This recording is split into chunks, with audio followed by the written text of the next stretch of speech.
welcome to the Mudhorn Clancast on the Fangirl Zone. I am Beskar Dave. I am Shawn Fangirl. And I'm Steve, and today we're talking about Episode 4 of Season 1 of Obi-Wan Kenobi, titled Part 4, written by Jacoby Harold, Hassan Amini, and Stuart Beattie, and directed by Deborah Chow. Wow, these titles, they're so in-depth. Yes. Wait till you see the recap. Deborah Chow's too busy to come up with a title. Yeah.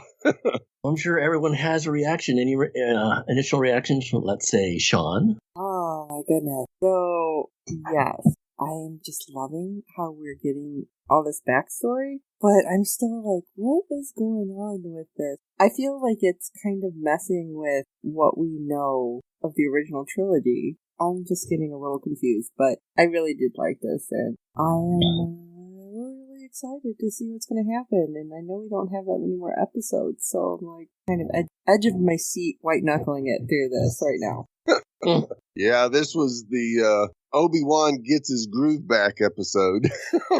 Yeah. And yeah, I'm right there with you, Shawn.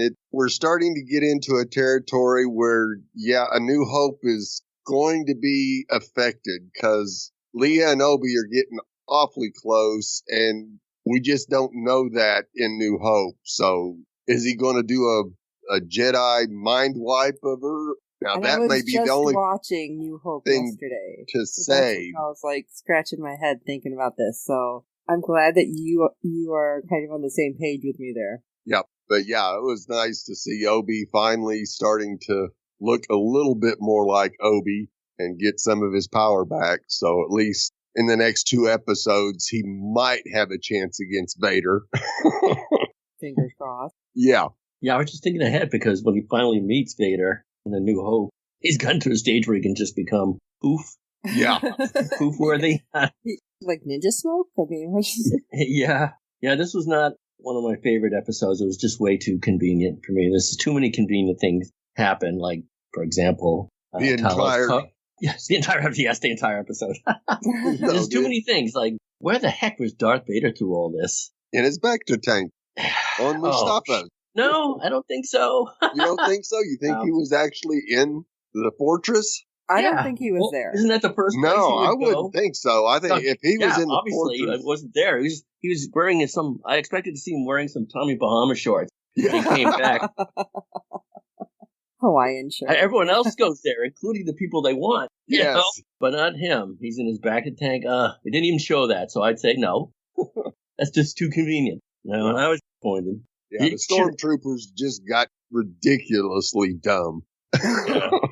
No one noticed the absence of that trooper, and no one notices the absence of Tala, missing officer. That should show up in someone's report. You always report. I mean, they're still on the planet trying to find them, see if they're dead or something. Still combing. Yeah, it's not our job to make excuses for the writing. So, yeah, we can't come up here. Yeah, I know. We can take leaps and form tinfoil hat theories and trying to fill in the blanks ourselves, but we shouldn't have to, really. Especially when there's only 6 episodes. It should be a little tighter than that. That's just me, I'm putting on my black robes and my helmet, and I'm walking around. Well, come on, the long coat thing on. Yeah. Oh, yeah. That looked totally normal. Come on. Okay, leaping ahead. When Reva is interrogating Leia, she goes, "Wow, you're strong." And I'm like, that's not a clue for you? Yeah. This kid? Come on. No one noticed. Okay.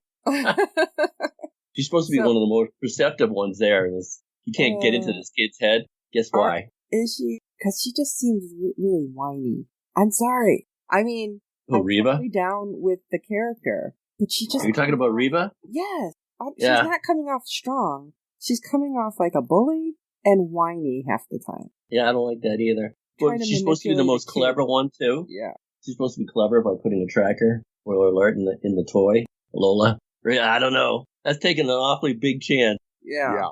The plan she was getting away, and as we all know, Vader wasn't too happy with that. Well, that goes back to the previous episode when people were making excuses for Darth Vader. Well, they do have a past, and that's why he let him go. Yeah. So why was he so angry in this episode that he got away? Yeah.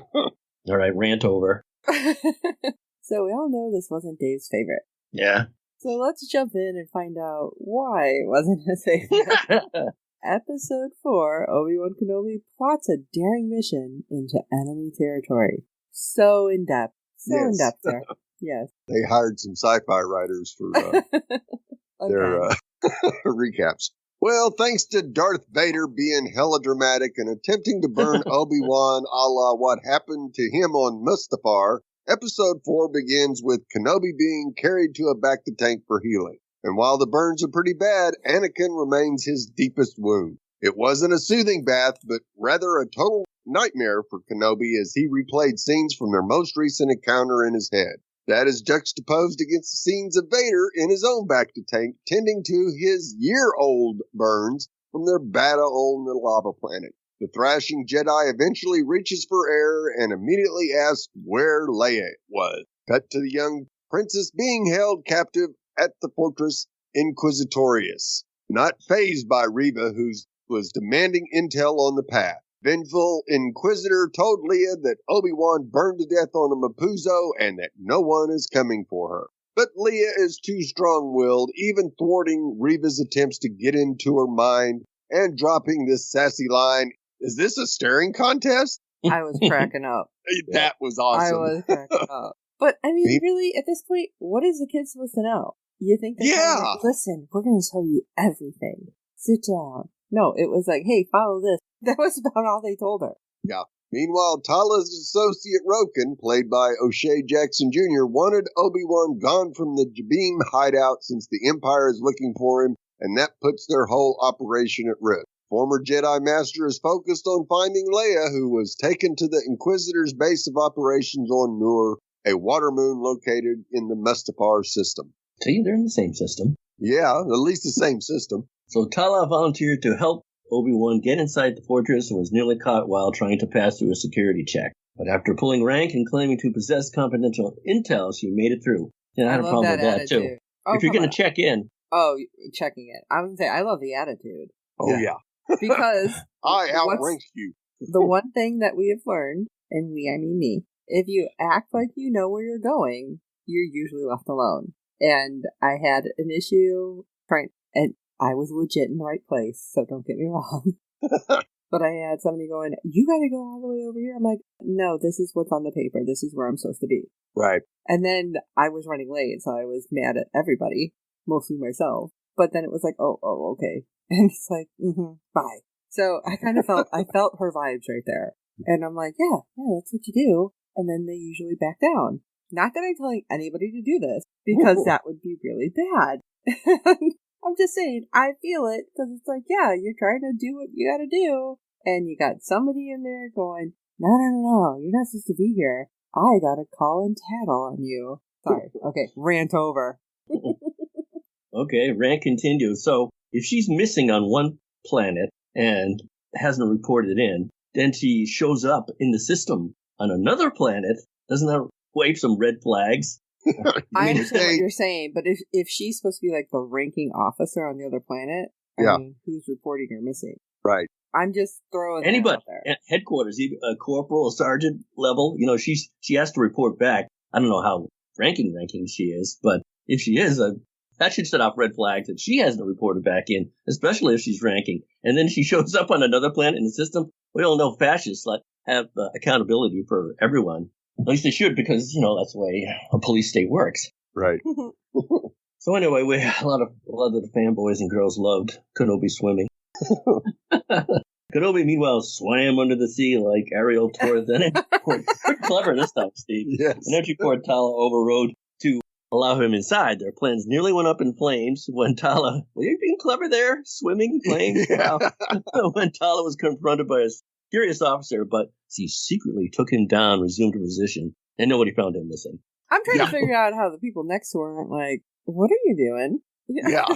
She's like, one of them did give her a side eye. Yeah. Didn't question it or nothing. Just kind of went, okay. Right. I mean, she's like, it's like whispering into this thing. And they're not exactly super quiet. I mean, I get it. They're trying to tell us, like, okay, this is the conversation, but she's being very quiet, talking normally. And why is it every time those freaking little, I don't know, I'm going to call them a walkie-talkie, even though it's not, goes off, it's always like the worst time. Yeah.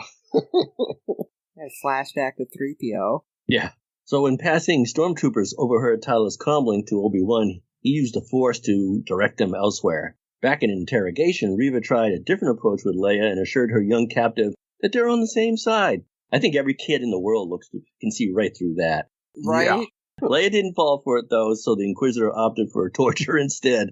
That's very adult. Walking through a dark room with a dimly lit tank, Obi-Wan realizes the fortress isn't so much a stronghold as it is a tomb, as he passes body after body of those murdered by agents of the Empire, including Jedi Master Tara Sanub and a young Padawan. That was brutal. Yeah, oh my gosh, I was thinking the same thing, seeing that kid. It's like, was that the same kid that ran off because he's wearing the helmet still? Like, they have him in... first scene? It looks like they have him in mid, like, I know his mouth is open, is like stunned or something. Kind of remind me of... I'm like, are they in amber? What is this? Yeah, yes. Remind me of Fringe being stuck in amber. Exactly. So as Reva braced to torture Leia, she was interrupted by an urgent message from Tala and left the room. Cue Obi-Wan. Sneaking in and rescuing the scared 10-year-old, who was relieved to see that he is in fact alive. In another room, Tala told Reva that Obi-Wan was on Florum, but the Inquisitor was suspicious since Obi-Wan and Leia escaped through the alleged officer's checkpoint, and she accused Tala of being a spy. At least somebody has a little perception. When Tala insisted she was spying on the Jedi rebels and not working with them, Reva sent her for interrogation. Good move. Yeah. Of course I'm a spy. It's like, duh. Wait, what? It took me a second. Of course, Leia's escape facilitated by a lightsaber. Winging Obi-Wan sounded off the alarms. Can I just ask real quick? Okay, the lights were cut, but don't the stormtroopers have, like, night vision in their helmet? You would think. Maybe it's the wrong helmet? I don't know. Yeah. And both Leia and her Jedi friend found themselves racing through the halls trying to evade stormtroopers. Yeah, everybody was coming. It's like, what? There's a certain alarm for a certain area? What was that? But anyway. Yeah. Obi-Wan finally got his own epic hallway scene. Take that, Vader. Deflecting blasters and taking down uniformed soldiers with the confidence that seemed long gone. I'm going to have to disagree with you. I didn't feel like it was very confident. Yeah. He did throw his signature lightsaber twirl in there, which old memories of Kenobi, and everybody gets to go, hey, he did the thing. Alas, big surprise, because this hallway is underwater. There's an underwater window that was cracked by blaster fire. Who puts a window underwater? Yeah. Thank you. Thank you. I'm feeling like this should have been, like, I don't know, more, like, well enforced. I don't know, like, the blasters aren't supposed to shoot there. I don't know. There's, like, things I was thinking that should have been done and not done in that area. And during the fight, Obi-Wan does use the Force, though, to hold off its shattering until Leia and Tala, who fought her way back to them, were in the clear. Only then did he flood the hallways and drown many a stormtrooper, making it out just in time to join his companions. I would have kind of liked the water to push him through the door, like to show how... Yes. I think we should come up with a list of how many ways stormtroopers have died. Yeah.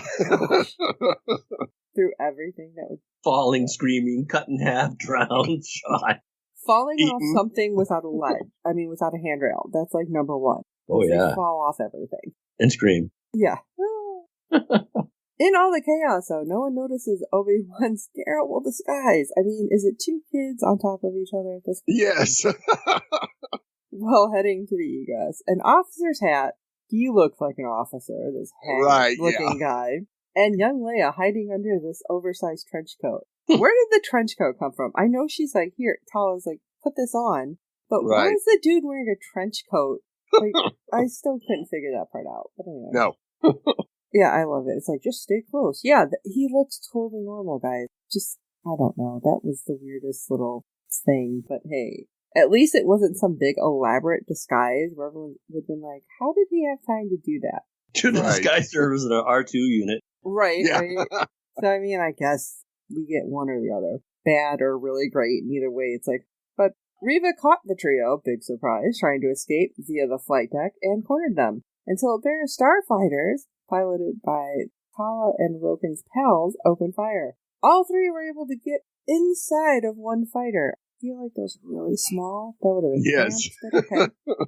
Thankfully, it was only for a few moments. But they did all get away because Reva was able to take down the other fighter. And fifth brother was not pleased. And neither was the arriving Vader, who held Reva in the Force chokehold. Yay, it's back. And was ready for the kill. But Reva managed to utter that she allowed Obi-Wan to escape. Did you, though? Did you? She would have to have foreknowledge of those two speeders showing up. Right. And then she almost ruined her own plan by having them shot down. So, come on.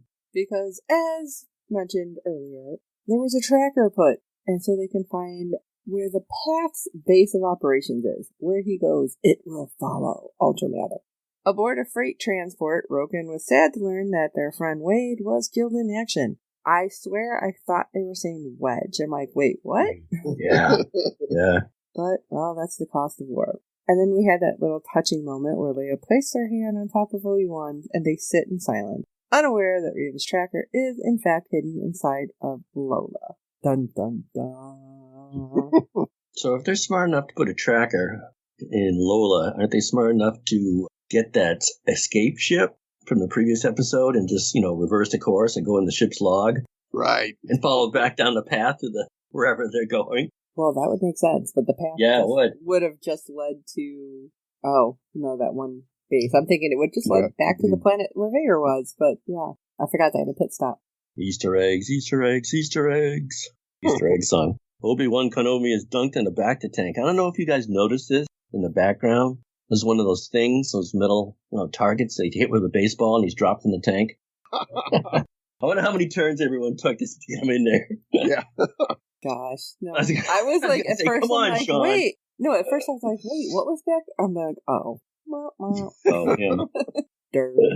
So after Part 3 ended with Ewan McGregor's Obi-Wan Kenobi badly burned at the hands of Darth Vader, Part 4 begins with Tala and her allies submerging the Mapuzo fried Jedi in a bacta tank. These healing chambers were featured throughout the Star Wars franchise in a variety of shapes, but the design seen in Obi-Wan Kenobi Episode 4 copies Luke Skywalker's bacta tank in The Empire Strikes Back. The episode's direction and framing then pays homage to the original trilogy by closely mirroring Luke's bacta tank scene on Hoth. Yeah, it did. Totally. And also, I got vibes of, everyone got vibes of Leia's interrogation back on from copies of New Hope. Captured by Imperial Inquisitors, young Princess Leia sits cuffed in an interrogation room pleading with stormtroopers about how her father is a senator and she's a princess from Alderaan. That was so cute. This scene directly parallels Carrie Fisher's Leia as imprisoned aboard the Death Star in A New Hope in her famous line, "I'm a member of the Imperial Senate on a diplomatic mission to Alderaan." That counted for nothing. Yep. Didn't do anything for either time. Yeah.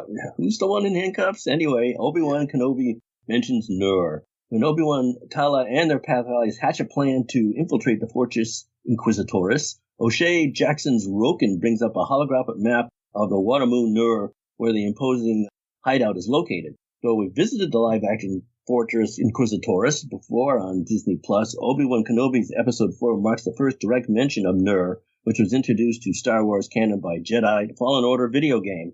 And I see more and more cuts from that video game on YouTube these days. So we got some T-47s from The Empire Strikes Back. The path possesses a couple of, one now, of T-47 speeders. Yeah, I can't waste those things. No. These iconic light vehicles were first seen in The Empire Strikes Back, famously used by Luke Skywalker and his fellow rebels to take down the AT-ATs during the Battle of Hoth. The modified versions are commonly known as snow speeders. I saw a lot so Obi-Wan Kenobi is the one who used them on the offense the first time, even though they show up in nowhere. You can trace Empire Strike Back snow speeders scenes all the way back to here and using them in combat and getting people out, although they still haven't explained how they got everyone jammed into the backseat of that thing. Yes. It was just very uncomfortable and everybody was on each other's lap and smushed is what it was. Yes. Yeah. That poor girl was pretty heartbroken. Wade's gone. Probably, her man. Come on. Yep. I guess. I want to say, though, too, when we see them go into the transport, I had a moment, I'm like, is that supposed to be the ghost? So I had to wait a second and sure. I was like, wait, are they trying to pull in rebels somehow? What's going on here? Well, also we got Obi-Wan Kenobi's Episode 4 Easter eggs make several references aimed at purely towards Star Wars The Clone Wars fans, and the first comes when Reva mentions Balnab as a source of intelligence on the path. This planet first appeared in Nomad Droids, a Season 4 episode of the animated series, before resurfacing in a 2019 Han Solo comic book adventure. They are thinking so many things. Don't even know how to keep track of everything. I know that book must be so thick you could stand on it just to get something out of your some cookies on a top shelf or something. So Obi-Wan Kenobi's visit to the Fortress Inquisitorius demands a crowd of your standard stormtroopers and Imperial officers, but several unique variations hide among the white and gray throng. Ooh, I almost read thong. That's something in the hangar area, that would only be me. In the hangar area, Tala walks past Imperial starfighter pilots known for flying TIE fighters in the Star Wars original trilogy. Obi-Wan Kenobi later faces a stormtrooper squadron whose commander wears a black armor with a red shoulder plate. Though the helmet design is slightly altered, these are very like Purge Troopers, serving directly under the Inquisitor's Purge Troopers previously starred in the Marvel's Darth Vader comic series and Jedi Fallen Order. Awesome. I'm going to start playing the video game soon. I'm going to have to go back. Jeez. Should pick it up again. I got stuck in like, that's it, I quit. I'll just cheat and get back to it. No Obi-Wan Kenobi Easter egg would be complete without the props from the Star Wars original trilogy. The white handheld communicators Obi-Wan and Tala talk to are comlinks. First seen in A New Hope when Tala gets asked for identification by the Imperative security officer, the pen-like object she subsequently hands over as a code cylinder. These are dated back to 1977 and were carried by Imperial officers' breast pockets.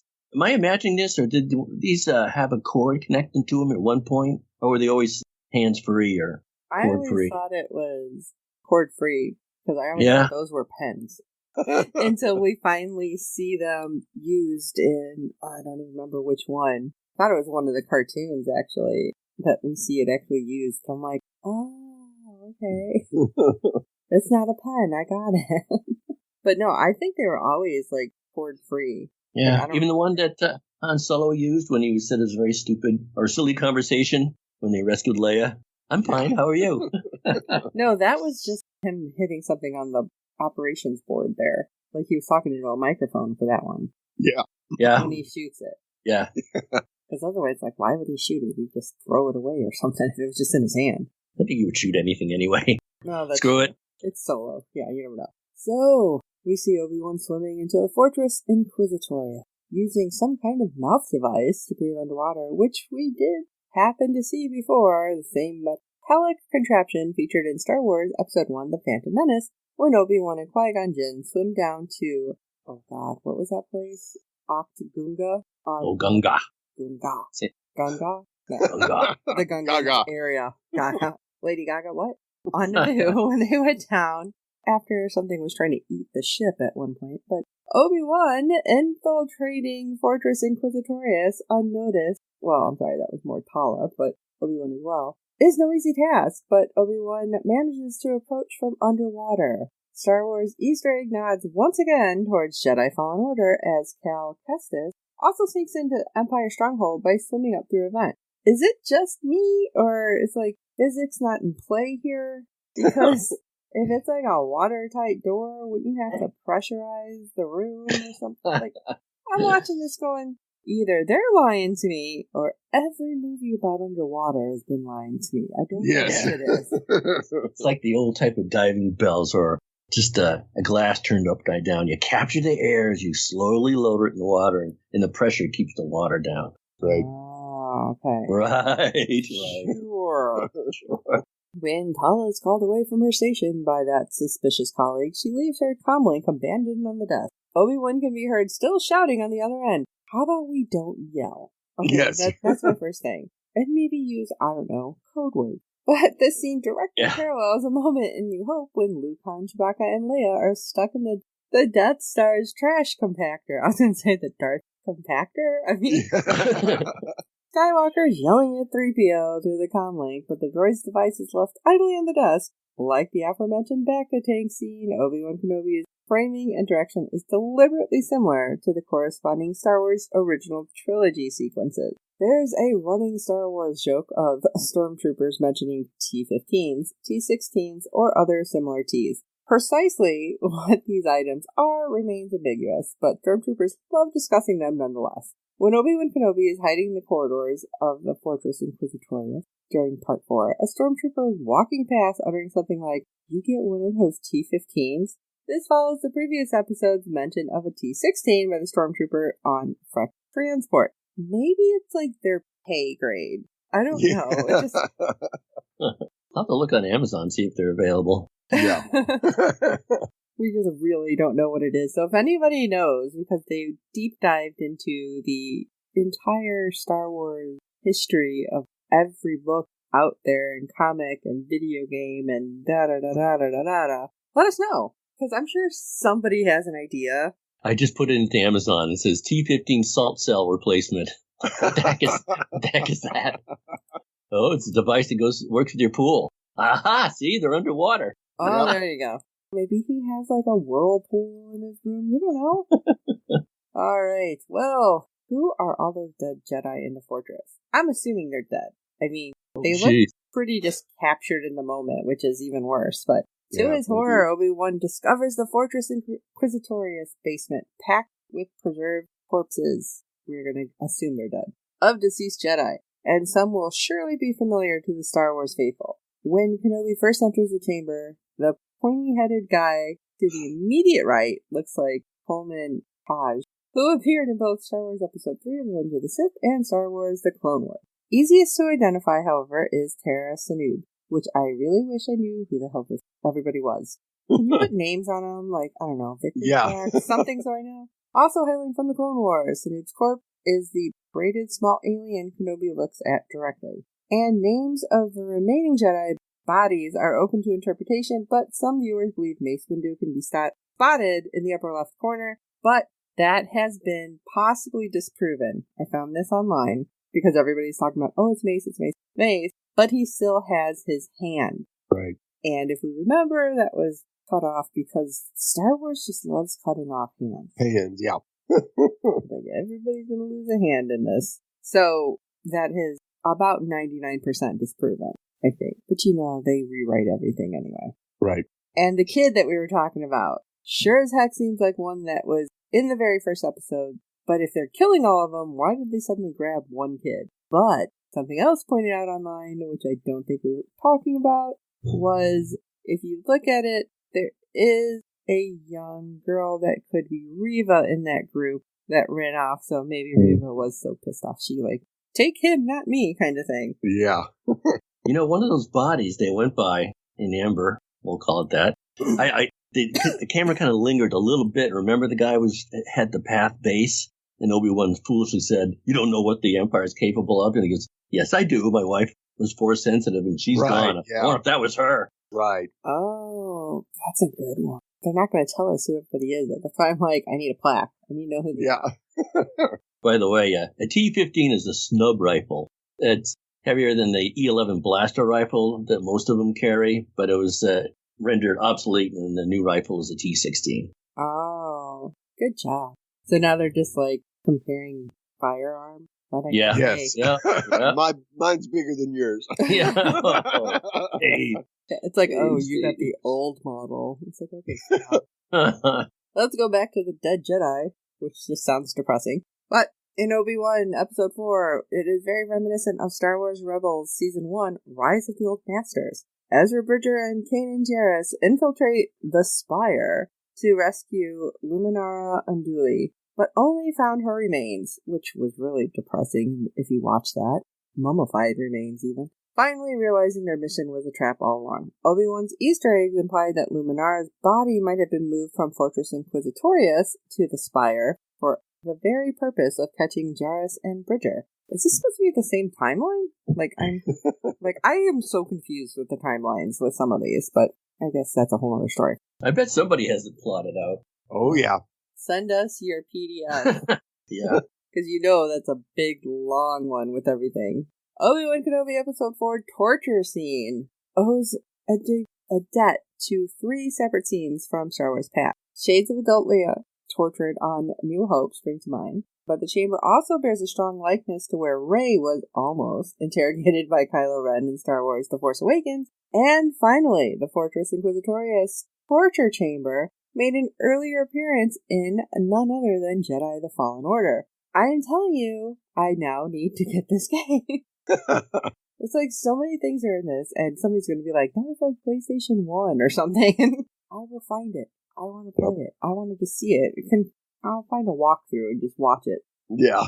That'll work too. And we're not done with Easter eggs, people. Oh, no. Facing Darth Vader on Mapuzo, Obi-Wan Kenobi's lightsaber combat was sloppier than Grogu's blue puke. As Ian McGregor's Jedi takes down Fortress Inquisitorius stormtroopers in Part 4, shades of his master, Sorasu, Form 3 visibly creep back. The rust is slowly starting to shake loose. About time.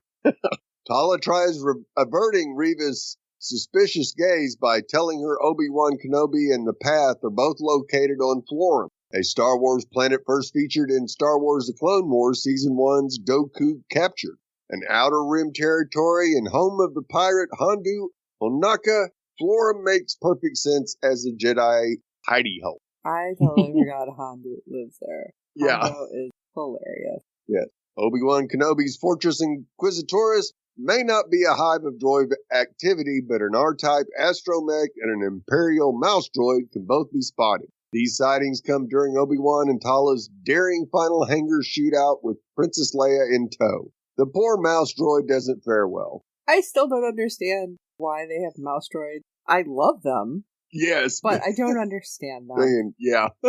When Wade and Sully arrive in T-47s to assault Fortress Inquisitorius and rescue Obi-Wan, Leia, and Tala, they're wearing helmets and pilot goggles very similar to the gear eventually used by Rebel Alliance pilots. This small detail teases how the underground movement will eventually evolve into a fully fledged resistance during the years between Obi-Wan Kenobi and A New Hope. Wade even gets blown up in his cockpit just to complete the Rebel comparison. Well, that was a stretch. We didn't have to blow them up to understand the Rebels.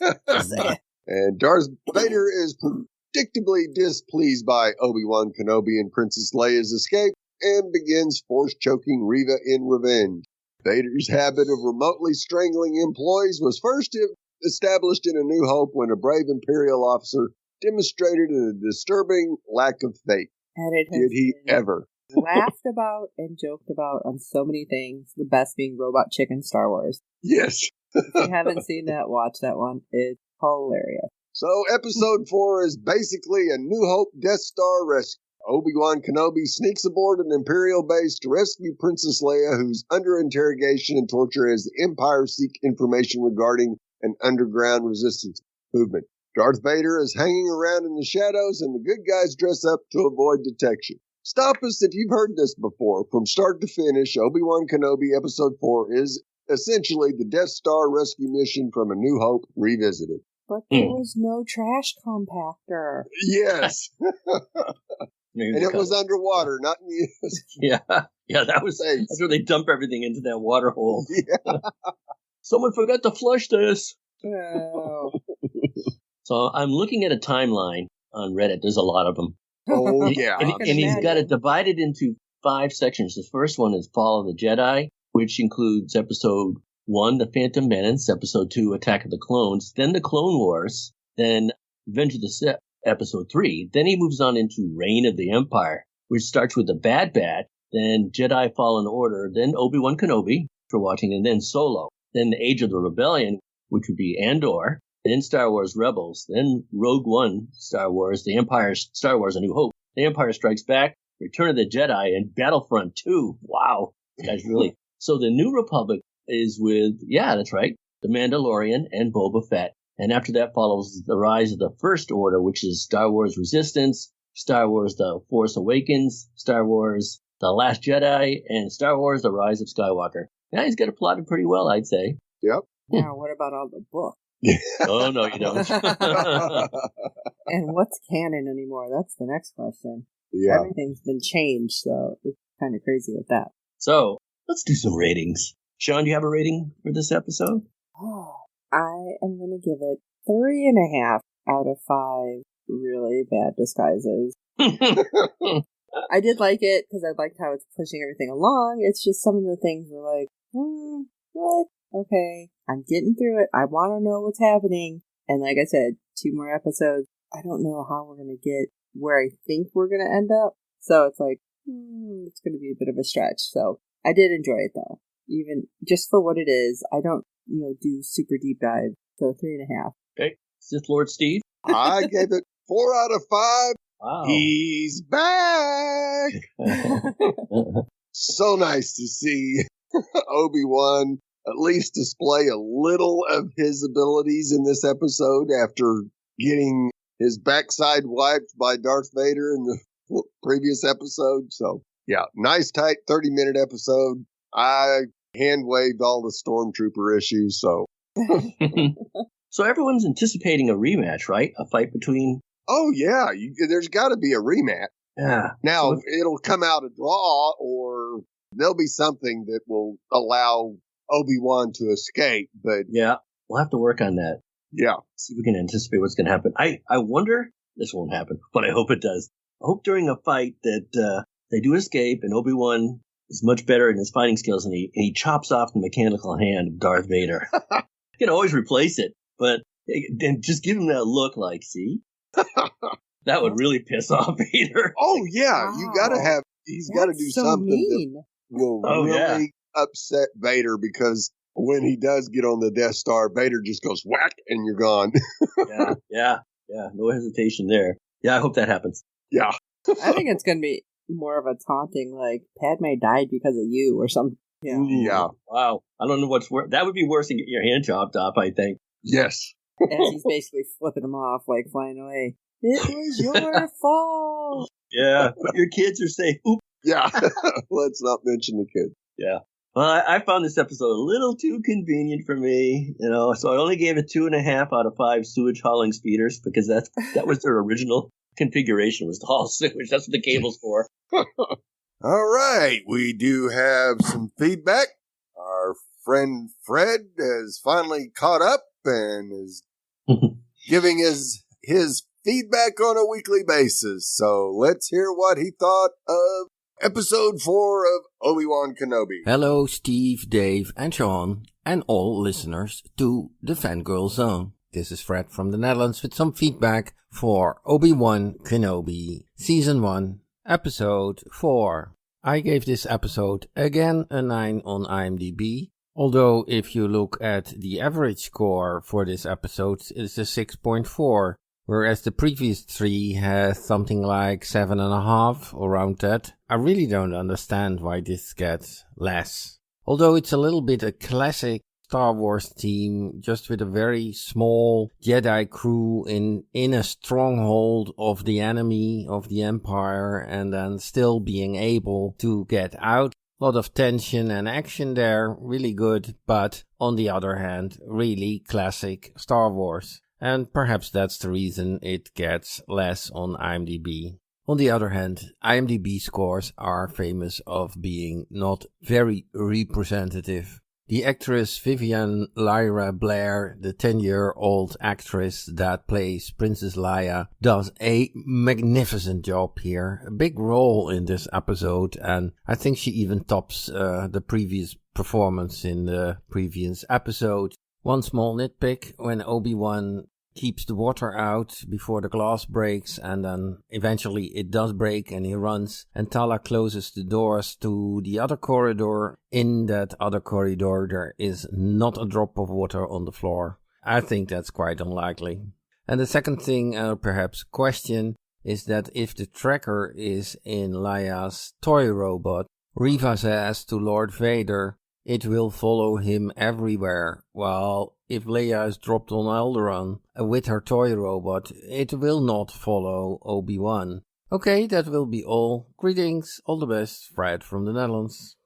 Well, Fred, I will beg to say that IMDb has gotten a little lax in their security, and the haters are just going in and bringing scores down.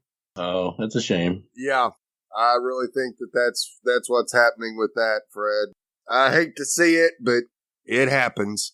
There was a movie out recently, I don't know, within a year ago, that was rated so highly it was nearly perfect, and so people get on there to make sure they can knock it down a peg. Yeah, I forgot what the movie was, but good grief, find something else to do.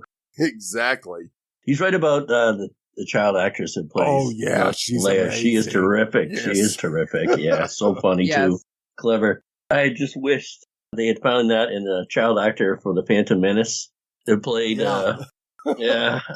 Hey, young Anakin. No, you can only do so much with the script you're given. Come on. Oh, really? Come on. Well, everyone else seemed to be doing all right. Okay, what was the name of the other character that nobody liked? Micha. Jar Jar? Yes, Jar Jar. Okay, point taken. Oh, and the water thing. The water thing right. I think I brought up too. Yes. Because, it's like, really? There's nothing? Nowhere? Yeah, because it was already like at least a foot deep before she even got the door closed, so. Right. Yeah. Well, glad you liked the episode, Fred. I think we did as well. It was definitely a Star Wars escape where stormtroopers can't hit the broadside of a barn again, so. Can't mess with tradition. Nope, not at all. So, appreciate your feedback, Fred, and looking forward to hearing what you think about the last 2 episodes of Season 1 of Obi-Wan Kenobi. Thanks, Fred. Thanks, Fred. All right. Well, we'd love to hear your thoughts on each and every episode this season. Our deadline for feedback is 6 p.m. Eastern every Friday during the season. You can send your feedback via email or audio to contact us at fangirlzone.com. Please review and rate us on iTunes and any other platform you use for your podcast. With good ratings and reviews, it helps other fans of the show find us, as there are plenty of other Star Wars podcasts out there. Tell your friends, and I hope you're enjoying our podcast. And don't forget to check out the other great Fangirl Zone podcasts. You can head over to www.fangirlzone.com to check everything out, including our contacts page, which has a myriad of ways to get a hold of us. We are basically everywhere. So, if you want to shoot us a tweet, shoot us a Facebook post, shoot us your timeline of how everything falls. We will be happy to read it and reply. And for this episode of the Mudhorn Clancast, this is Steve. Is this a staring contest? This is Shawn Fangirl. Are we in Star Wars or are we in Jurassic Park with this Amber stuff? And this is one of my Beskar, Dave. And when I woke up with Tala the next morning, I looked at her, gave her a wink, and said, "Are your covers still intact?" There is nothing wrong with your internet. Do not attempt to adjust your settings. We are controlling the podcast. We control the squealing and the screams. We can make your heart flutter, your eyes blur from tears, or sharpen your mind to crystal clarity. For the next hour, sit back. We are in control of what you hear. We repeat, there is nothing wrong with your settings. You are about to experience the awe and mystery known as the female mind. You are now entering the Fangirl Zone.